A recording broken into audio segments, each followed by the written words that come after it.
నమస్కారం. కనుమరుగవుతోందని అనుకుంటున్న తరుణంలో కరోనా వైరస్ మళ్లీ ప్రమాద ఘంటికల్ని మోగిస్తోంది. ఒమిక్రాన్ అనే ఓ కొత్త వేరియంట్ రూపంలో ప్రపంచాన్ని భయాందోళనలకు గురి చేస్తోంది. డెల్టా కంటే వేగంగా ప్రపంచ దేశాల్ని చుట్టబెడుతోంది. దీంతో ఇప్పుడిప్పుడే ఊపిరి పీల్చుకుంటోన్న జనం మళ్లీ తీవ్రమైన భయాందోళనలకు లోనవుతున్నారు. వేగంగా వ్యాప్తి చెందడంతో పాటు వ్యాక్సిన్లకు లొంగదని, ఫిజికల్ కాంటాక్ట్ లేకున్నా ఒకరి నుంచి మరొకరికి సోకుతోందని, వ్యాక్సిన్లు తీసుకున్న వారికి ముప్పు తప్పదన్న వాదనలు వినిపిస్తున్నాయి. ప్రపంచ ఆరోగ్య సంస్థ కూడా ఒమిక్రాన్ను అత్యంత ప్రమాదకరమైన వేరియంట్గా ప్రకటించింది. ప్రపంచ దేశాలన్నీ ముందు జాగ్రత్తగా లాక్డౌన్లు మొదలుకుని విమానాల బంద్ వరకు అనేక ముందస్తు జాగ్రత్తల్ని తీసుకుంటున్నాయి. ఈ నేపథ్యంలో అసలేమిటి ఒమిక్రాన్ కథ? నిజంగానే ఈ వేరియంట్ అంత ప్రమాదకరమా? కలవరం కలిగిస్తోన్న ఒమిక్రాన్ వేరియంట్ గురించిన పూర్తి వివరాల్ని ఇప్పుడు తెలుసుకుందాం.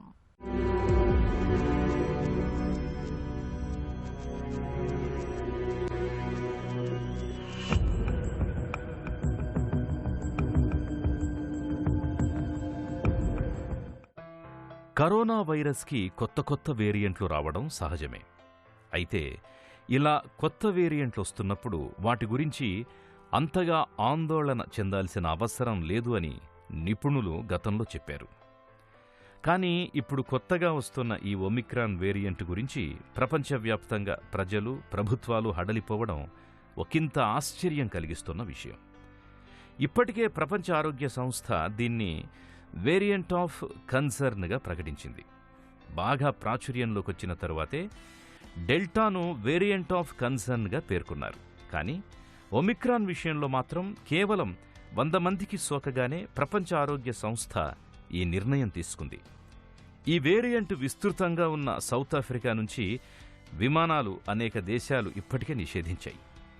దీని విషయంలో అప్రమత్తంగా ఉండాలంటూ మన దేశం కూడా హెచ్చరికలు జారీ చేసింది. ప్రధాని మోదీ సైతం ఈ వైరస్ విషయంలో అప్రమత్తంగానూ సర్వసన్నద్ధంగానూ ఉండాలని పిలుపునిచ్చారు. ఇంత వేగంగా ప్రపంచ దేశాలన్నీ ప్రతిస్పందించడానికి అసలు కారణాలేంటి? నిజంగానే ఈ ఒమిక్రాన్ వేరియంట్ అంత ప్రమాదకరమా? వైరస్లు కాలక్రమంలో వాటి జన్యు క్రమంలో మార్పులు చేసుకుంటూ ఉంటాయి. వీటిని మ్యుటేషన్స్ అంటుంటాం. ఈ పరివర్తన జరిగినప్పుడు ఆ వైరస్ బలహీనపడవచ్చు లేదా బలపడవచ్చు. SARS-CoV-2 అనే వైరస్ కూడా గత 20 నెలలుగా అనేక పరివర్తనలు చెందుతుంది. అయితే కొన్ని పరివర్తనలు చాలా మైల్డ్గా, అంటే చాలా వరకు ఇవి చాలా పరిమిత సంఖ్యలో ఉంటాయి, మైల్డ్గా ఉంటాయి. దానివల్ల ఆ వైరస్ యొక్క స్వభావంలో మార్పు ఏమీ రాదు. ఈ మ్యుటేషన్స్ ఎక్కువైనప్పుడు ఆ వైరస్ యొక్క స్వభావంలో మార్పు వస్తుంది. వాటిని వేరియంట్స్ ఆఫ్ కన్సర్న్ అంటాం. ఇలా వచ్చినాయే ఆల్ఫా వైరస్, బీటా వైరస్ అని SARS-CoV-2లో ఆల్ఫా, బీటా, అదేవిధంగా డెల్టా అని చెప్పుకుంటున్నాం. ఈ మధ్యకాలంలో అంటే దాదాపు ఒక వారం క్రితం సౌత్ ఆఫ్రికాలో ఒక కొత్త రకమైన పరివర్తనలు కనపడ్డాయి. అది ఇంతకుముందు వచ్చిన వాటికంటే ఇవి భిన్నమైన, ఎందుకంటే ఇంతకుముందు కొన్ని పరివర్తనలే కనపడాయి. అయితే సౌత్ ఆఫ్రికాలో స్పైక్ ప్రోటీన్లో ఏ స్పైక్ ప్రోటీన్తో ఈ వైరస్ మన కణజాలంలో ప్రవేశిస్తుందో ఆ ప్రోటీన్లో మార్పులు ఎక్కువ కనపడ్డాయి అంటున్నారు. అది కాకుండా ఆ స్పైక్ ప్రోటీన్ చివరి భాగంలో, అంటే కొన భాగంలో కూడా ఈ మార్పులు ఎక్కువ ఉన్నాయి. కాబట్టి ఈ వైరస్ కొంచెం విపరీతంగా ప్రవర్తించే అవకాశం ఉంది. ఇది తొందరగా అందరికీ ఇది ఒకవేళ వ్యాధిని కలగజేస్తున్న అనుమానం. అదేవిధంగా దీనికి ఇప్పుడు దాకా వచ్చిన వ్యాక్సిన్లు కానివ్వండి, ట్రీట్మెంట్ కానీ పనిచేయదేమని భయపడి ప్రపంచాలు ఒకసారి ఉలిక్కిపడ్డాయి. అందుచేతనే నీజక్ రియాక్షన్ కింద అనేక దేశాలు సౌత్ ఆఫ్రికా నుంచి విమాన ప్రయాణాలని నిషేధించాయి. ఈ ఒమిక్రాన్ వేరియంట్ ఇతర వేరియంట్స్ పోలిస్తే కొంచెం తేడాలు ఎక్కువగా ఉన్నాయి. ఇంతకుముందు ఏ వేరియంట్లో కూడా లేని మ్యుటేషన్స్ ఎక్కువ ఉన్నాయి. అంటే సంఖ్యలో మొత్తం వైరస్లో దాదాపు 50 మ్యుటేషన్స్ జరిగాయి. స్పైక్ ప్రోటీన్లు కూడా ఇవి చాలా ఎక్కువగా ఉన్నాయి. అది కాకుండా స్పైక్ ప్రోటీన్ చివరి భాగంలో, కొన భాగంలో కూడా ఈ మ్యుటేషన్స్ ఎక్కువ ఉన్నాయి. కాబట్టి ఈ వైరస్ కొంచెం ప్రమాదకరం కావచ్చని WHO హెచ్చరిస్తోంది. అదేవిధంగా సౌత్ ఆఫ్రికాలో ఉన్న ప్రాథమిక సమాచారం ప్రకారం ఈ వైరస్ కొంచెం తొందరగా వ్యాప్తి చెందుతుంది. అయితే ఈ వైరస్ ఇంతకుముందు మన శరీరంలో ఉన్న యాంటీబాడీస్, అంటే యాంటీబాడీస్ని మన వ్యాక్సిన్ వల్ల వచ్చినాయి కావచ్చు, లేదా ఇంతకుముందు మనకి కోవిడ్ వచ్చినప్పుడు వచ్చే యాంటీబాడీస్ కావచ్చు. అయితే ఈ యాంటీబాడీస్ ఈ వైరస్ని న్యూట్రలైజ్ అంటే నివారించగలవా లేదా అనేది పెద్ద ప్రశ్న. అయితే థియరిటికల్గా ఇవి నివారించలేకపోవచ్చు. కాకపోతే కొన్ని వారాల తర్వాతనే మనకి దీని పూర్తి సమాచారం వస్తుంది. ప్రస్తుతానికి శాస్త్రజ్ఞులు భయపడేది ఏంటంటే ఈ వైరస్లో ఉన్న జన్యు పరివర్తనలు సంఖ్యలో చాలా ఎక్కువ ఉన్నాయి కాబట్టి, అతి ముఖ్యమైన భాగంలో ఈ పరివర్తనలు ఉన్నాయి కాబట్టి ఇంతకుముందు ఉన్న ఇమ్యూనిటీ అంటే ఇంతకుముందు మనకి వ్యాక్సిన్లో వచ్చిన యాంటీబాడీ కావచ్చు, లేదా మనకు వైరస్ సోకినప్పుడు వచ్చిన యాంటీబాడీస్ కావచ్చు, ఇవి దీనికి న్యూట్రలైజ్ ఉండే కెపాసిటీ ఉండకపోవచ్చు అని ఊహిస్తున్నారు. కరోనాకు సంబంధించి ఒక కొత్త వేరియంట్ రావాలి అంటే ఆ వైరస్లో కొన్ని జన్యు ఉత్పరివర్తనాలు కలగాలి. ఆ జన్యు ఉత్పరివర్తనాలు ఒక మేరకు మించి జరిగినప్పుడు అది అంతకుముందున్న వేరియంట్ కంటే పూర్తిగా భిన్నమైందని శాస్త్రవేత్తలు భావించినప్పుడు దాన్ని కొత్త వేరియంట్గా పిలుస్తారు. ఇప్పటి వరకు కరోనా వైరస్లో వచ్చిన వేరియంట్లలో అన్నింటికంటే ఎక్కువగా జన్యు ఉత్పరివర్తనలు జరిగిన వేరియంట్ ఒమిక్రాన్. ఇప్పటి వరకు 50కి పైగా కొత్త జన్యు ఉత్పరివర్తనాలు ఈ వేరియంట్లో శాస్త్రవేత్తలు గుర్తించారు. అంతేకాకుండా వీటిలో సుమారుగా 32 ఉత్పరివర్తనాలు ఒక్కదాని స్పైక్ ప్రోటీన్లోనే ఉండడాన్ని శాస్త్రవేత్తలు కనుక్కోవడం జరిగింది. అందులో కూడా ఫ్యూరిన్ క్లీవేజ్ సైట్ అనే భాగంలో 3 ఉత్పరివర్తనాలు ఉండడం గమనించారు.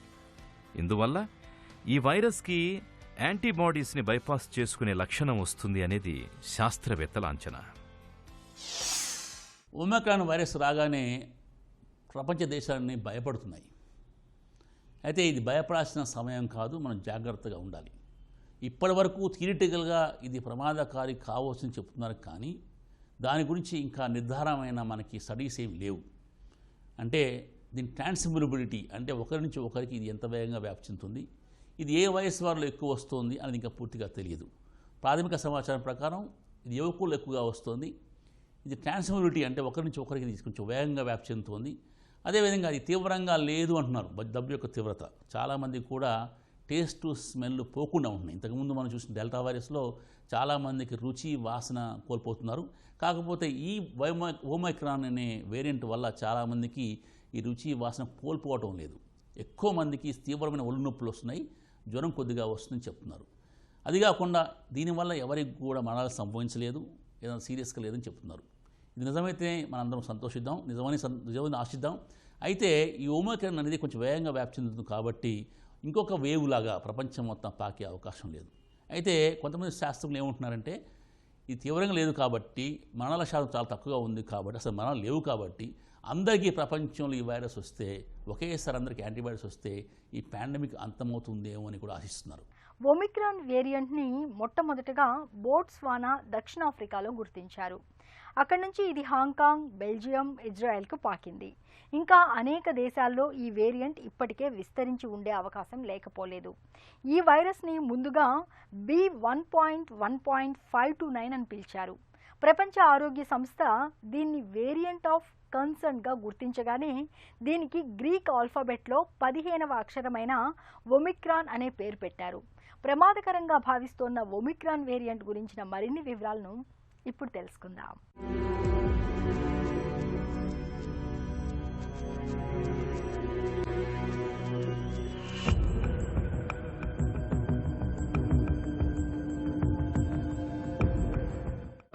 కరోనా వైరస్ మానవ శరీరంలోకి ప్రవేశించాలి అంటే దాని స్పైక్ ప్రోటీన్ని మన కణజాలంలోకి చొప్పించాల్సిన అవసరం ఉంటుంది. అందుకని స్పైక్ ప్రోటీన్ని శాస్త్రవేత్తలందరూ ఒక టార్గెట్గా భావించారు. యాంటీబాడీస్ తయారు చేయడానికి, వ్యాక్సిన్లను రూపొందించడానికి, మందుల తయారీకి శాస్త్రవేత్తలు స్పైక్ ప్రోటీన్ని ఒక లక్ష్యంగా చేసుకున్నారు. ఎప్పుడైతే స్పైక్ ప్రోటీన్లో ఎక్కువగా ఉత్పరివర్తనాలు జరుగుతున్నాయో అప్పుడు అనేక రకాలైన మార్పులొచ్చే అవకాశం ఉంటుంది. దీనిలో ముఖ్యంగా కరోనా వైరస్ మన శరీర కణాల్లోకి చొచ్చుకుపోయే విషయంలో ఇంకా వేగవంతమయ్యే అవకాశం ఉంటుంది. రెండవది, మనం తయారు చేసుకున్న వ్యాక్సిన్లను మన శరీరంలోకి ప్రవేశపెట్టాక అక్కడ అవి ఉత్పత్తి చేసే యాంటీబాడీస్ ఈ వైరస్ని గుర్తించలేకపోవచ్చు. మూడవది, మనం తయారు చేసుకున్న యాంటీవైరల్ మందులు ఈ వేరియంట్ పైన పనిచేయకపోవచ్చు. నాల్గవది, మనం తయారు చేసుకున్న సింథటిక్ యాంటీబాడీస్ ఈ వైరస్ని ప్రభావితం చేయలేకపోవచ్చు. ఈ కారణాలను బట్టి ఒమిక్రాన్ వేరియంట్కి కొన్ని సూపర్ పవర్స్ ఉన్నాయని చెప్పుకోవచ్చు. మీకు తెలుసు, ఈ కోవిడ్ అనే వ్యాధికి ఇంక్యుబేషన్ పీరియడ్ దాదాపు 2 వారాలు ఉంటుంది. చాలామందికి ఆ వైరస్ ఉన్నట్టు కూడా తెలియదు. సో అటువంటి వ్యక్తులు మన దేశంలో ప్రవేశిస్తే వారి ద్వారా వేరే వాళ్ళకి ఈ వేరియంట్ ద్వారా SARS-CoV-2 అనే వ్యాధి సోకే అవకాశం లేకపోలేదు. అయితే ఏ వేరియంట్ అయినా మీరు చూశారు, ఇంతకుముందు డెల్టా వేరియంట్ కానీ ఇతర వేరియంట్స్ కూడా అనతి కాలంలో ప్రపంచం మొత్తం పాకాయి. కాబట్టి ఈ కోవిడ్ ఒమిక్రాన్ వేరియంట్ తప్పకుండా ప్రపంచంలో అన్ని దేశాలకు పాకే అవకాశాలు లేకపోలేదు. ఇది ఇన్ఎవిటబుల్. కాబట్టి మనం దానికి భయపడకుండా దాని నుంచి మనం ఎలా కాపాడుకోవాలో ఇప్పుడు ఆలోచించాలి. దీనికి ముందు నుంచి మనం చెప్పేది ఒకటే మంత్రం, మాస్క్ ధరించడం. ఆ మాస్క్ కూడా ఏదో ముక్కుబడిగా కాదు, సరిగ్గా ధరించాలి. అంటే ముక్కు మూతి పూర్తి బిగుతుగా ఉండేటట్టుగా కవర్ చేసేట్టుగా మీరు ఉంచుకోవాలి. దగ్గినప్పుడు, తుమ్మినప్పుడు, మాట్లాడినప్పుడు ఎప్పుడు కూడా మాస్క్ తీయకూడదు. మాస్క్ శుభ్రంగా ఉండాలి. అదేవిధంగా ఎప్పుడైనా మాస్క్ తడిచినట్లయితే వెంటనే ఇంకో కొత్త మాస్క్ ధరించాలి. ఇది అందరూ గమనించాలి. దురదృష్టం కొద్దీ మనం చూస్తున్నాము, ఎవరు కూడా మాస్క్ సరిగా ధరించడం లేదు. ముక్కు బయట పెడుతున్నారు, గడ్డానికి వేసుకుంటున్నారు. కొంతమంది మాస్క్ తీసి మాట్లాడతారు. దగ్గు వచ్చినా తుమ్ము వచ్చినా మాస్క్ తీసి తుమ్ముతున్నారు. ఇది మంచిది కాదు. కాబట్టి మాస్క్ సరిగా ధరించడం చాలా ముఖ్యమైనది. అదేవిధంగా మనం సామాజిక దూరం, బయటికి వెళ్ళినప్పుడు కానివ్వండి, ఏదైనా సమావేశం ఉన్నప్పుడు కాబట్టి తప్పకుండా మీరు సామాజిక దూరం పాటించాలి. కనీసం 2 మీటర్లు, సాధ్యంగాని పక్షంలో కనీసం 1 మీటర్ దూరం పాటించాలి. ఇంకొకటి ఏంటంటే గుమికూడకూడదు. అనవసరంగా మనం గుమికూడకూడదు. ఫంక్షన్స్ కానివ్వండి, ఇతర ఎక్కడైతే ఓవర్ క్రౌడింగ్ ఉంటుందో ఆ సమావేశాలకి వెళ్ళకుండా ఉంటేనే మంచిది. తప్పనిసరి పరిస్థితిలో వెళ్ళాలి. వెళ్ళినప్పుడు తప్పకుండా మీరు మాస్క్ ధరించాలి, సామాజిక దూరం పాటించాలి. అదేవిధంగా అందరూ కూడా వ్యాక్సిన్లు వేసుకోవాలి. దురదృష్టం కొద్దీ చాలామంది వ్యాక్సిన్స్ మీద ఎన్నో అపోహలతో వ్యాక్సిన్లు వేసుకోవటం లేదు. ఏ వేరియంట్ అయినా సరే తప్పకుండా వ్యాక్సిన్ ఎంతో కొంత పనిచేస్తుంది కాబట్టి తప్పకుండా అందరూ వ్యాక్సిన్ వేసుకోవాలి. ప్రాథమిక సమాచారం ప్రకారం ఈ వేరియంట్కి ఏ వ్యాక్సిన్ అయినా కొంతవరకు పనిచేస్తుందని చెప్తున్నారు కాబట్టి తప్పకుండా అందరూ వ్యాక్సిన్లు వేయించుకోవాలి. ఇంకొక ముఖ్యమైన విషయం ఏంటంటే పరిశుభ్రత. చేతులు పరిశుభ్రంగా ఉంచుకోండి. తరచుగా సబ్బుతో చేతులు శుభ్రంగా కడుక్కోండి.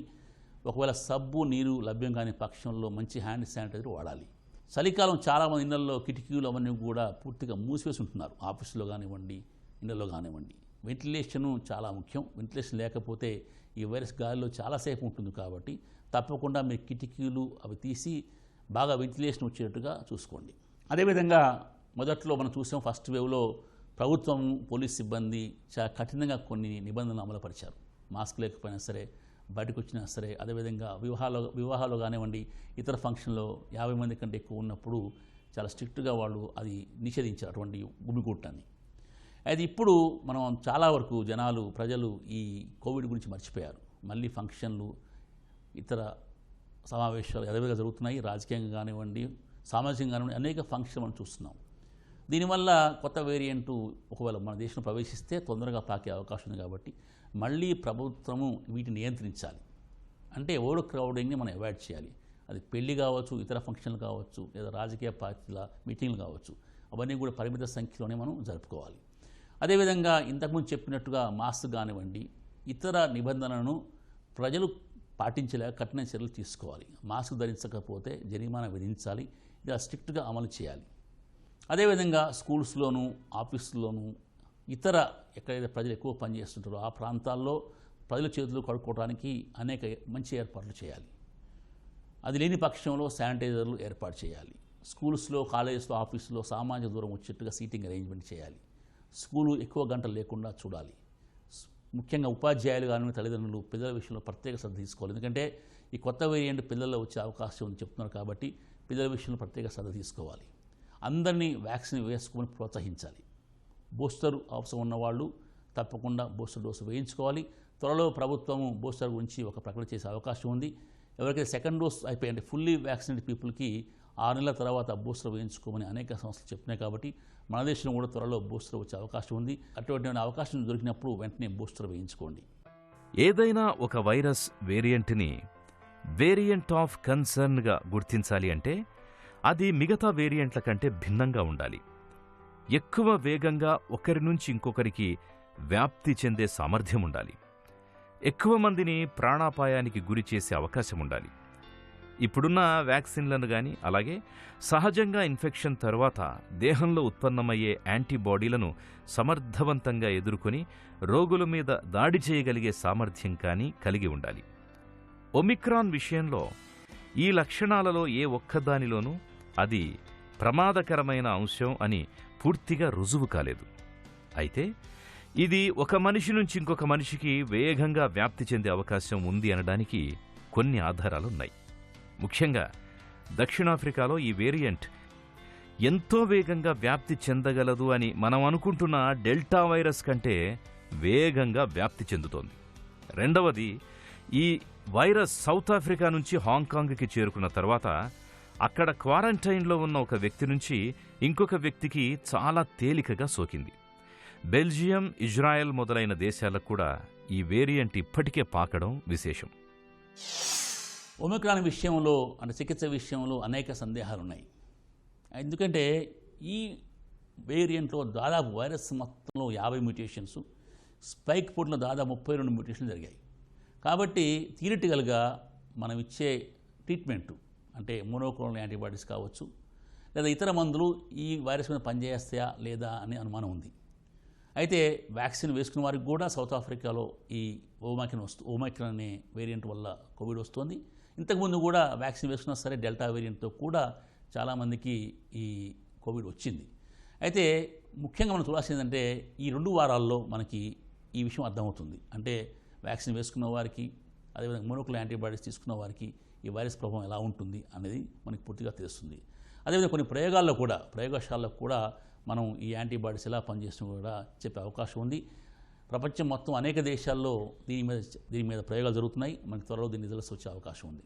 అదేవిధంగా మోనోక్లోనల్ యాంటీబాడీస్ డెల్టా వేరియంట్ పనిచేసే కానీ డెల్టా ప్లస్ వేరియంట్లో పనిచేయలేదు సరిగా. సో అదేవిధంగా ఓమైక్రాన్ వైరస్ వల్ల వచ్చిన కోవిడ్కి ఈ మోనోక్లోనల్ యాంటీబాడీస్ పనిచేస్తాయా లేదా అని మనం వేచి చూడాల్సిందే. కాకపోతే ఇటువంటి సందర్భంలో మనం చూడాల్సింది యాంటీవైరల్ డ్రగ్స్. ఇప్పటికే మనకి మోలుపిరావిర్ అనే మందు లభ్యమవుతుంది.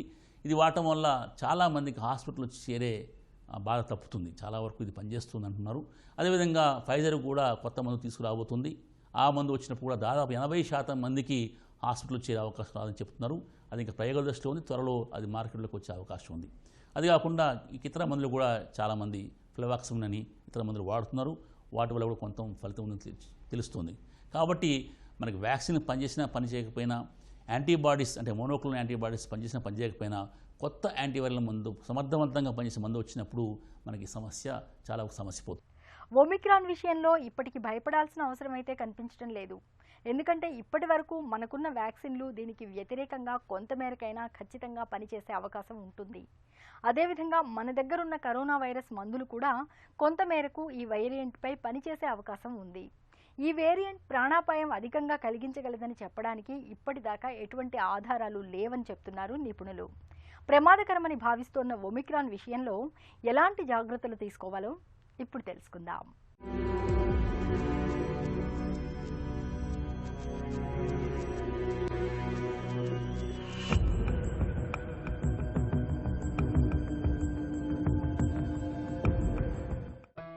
ప్రపంచ దేశాలను కలవరపెడుతున్న ఒమిక్రాన్ వేరియంట్ డెల్టాతో పోలిస్తే 6 రెట్లు వేగంగా వ్యాప్తి చెందుతోందని ఆరోగ్య రంగ నిపుణులు హెచ్చరిస్తున్నారు.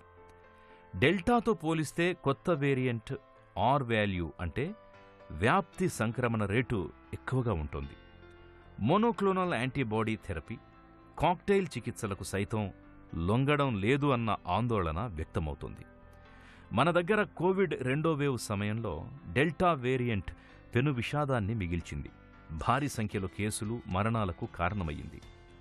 అయినప్పటికీ మోనోక్లోనల్ యాంటీబాడీ చికిత్సకు స్పందించినట్లు నిపుణులు చెబుతున్నారు.